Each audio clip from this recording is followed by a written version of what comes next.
بسم اللہ الرحمن الرحیم۔ رمضان کریم آپ صلی اللہ علیہ وآلہ وسلم نے فرمایا، جنت کا ایک دروازہ صرف روزے داروں کے لیے مخصوص ہوگا، اس سے روزے داروں کے سوا کوئی اور نہیں گزرے گا۔ روزہ رکھیں، یہ آزمائش میں کام آتا ہے۔ رسول اللہ صلی اللہ علیہ وآلہ وسلم نے فرمایا، آدمی کی اس کے بال بچوں، مال اور پڑوسی کے معاملے میں آزمائش ہوتی ہے اور روزہ ان آزمائشوں کا کفارہ ہو جاتا ہے۔ رسول اللہ صلی اللہ علیہ وآلہ وسلم نے ارشاد فرمایا، روزہ دار کے لیے دو خوشیاں ہیں، ایک افطار کے وقت اور ایک اپنے رب سے ملاقات کے وقت۔ رسول اللہ صلی اللہ علیہ وآلہ وسلم نے ارشاد فرمایا، روزہ دار کو قیامت میں میرے حوض سے پانی پلایا جائے گا، پھر اس کو جنت میں داخل ہونے تک پیاس نہیں لگے گی۔ روزے میں زیادہ سونا۔ روزہ دار کے لیے سنت یہ ہے کہ دن کے وقت زیادہ دیر نہ سوئے بلکہ جاگتا رہے، تاکہ بھوک اور ضعف یعنی کمزوری کا اثر محسوس ہو۔ کیمیائی سے عادت اگرچہ افضل کم سونا ہی ہے، پھر بھی اگر ضروری عبادات کے علاوہ کوئی شخص سویا رہے تو گناہ گار نہ ہوگا۔ رسول اللہ صلی اللہ علیہ وسلم نے ارشاد فرمایا، ہر چیز کی زکوٰۃ ہوتی ہے اور جسم کی زکوٰۃ روزہ ہے۔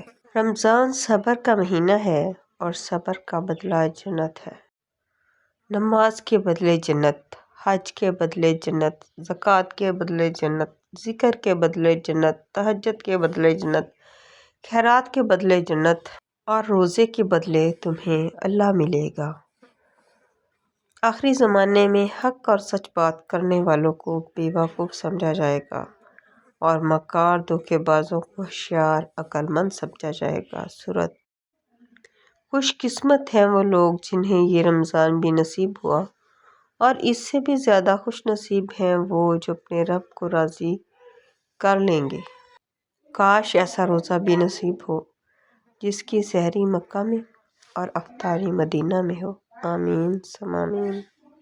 رمضان ایک ایسا مہینہ ہے جس میں آہستہ آہستہ یہ احساس ہونے لگتا ہے کہ وہ شیطان نہیں تھا، وہ ہم خود تھے۔ روزے کا بدلہ۔ رسول اللہ صلی اللہ علیہ وسلم نے فرمایا کہ اللہ فرماتے ہیں، انسان کا ہر عمل اس کی ذات کے لیے ہے سوائے روزے کے، کہ وہ خاص میرے لیے ہے اور میں ہی اس کا بدلہ دوں گا۔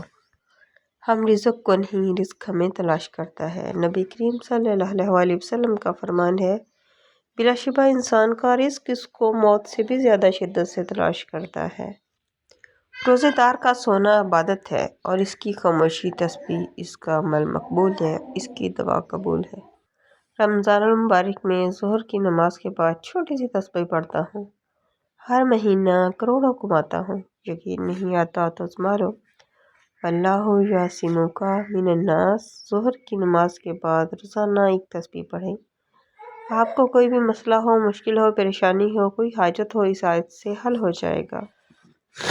تیز دھوپ کی تپش تم کو ستائے گی، پیاس کی شدت تم کو آزمائے گی، روزے دارو تم ہر حال میں صبر رکھنا، آزمائش تمہیں جنت میں لے جائے گی۔ 4 دن سگریٹ پی کر کہتے ہیں عادت ہو گئی ہے، موبائل استعمال کر کے کہتے ہیں عادت ہو گئی ہے، لیکن کاش رمضان کا پورا مہینہ نماز پڑھ کر بھی کوئی کہے کہ ہمیں نماز کی عادت ہو گئی ہے۔ ہم مسلمان افطاری سے 1 منٹ پہلے بھی کھجور نہیں کھاتے کہ روزہ نہ ٹوٹ جائے، مگر کسی کا حق کھاتے ہوئے 1 منٹ بھی سوچنا گوارا نہیں کرتے۔ یہ آپ کا چینل ہے، اگر ویڈیو اچھی لگے تو پلیز لائک اور سبسکرائب کرنا مت بھولیے گا۔ اللہ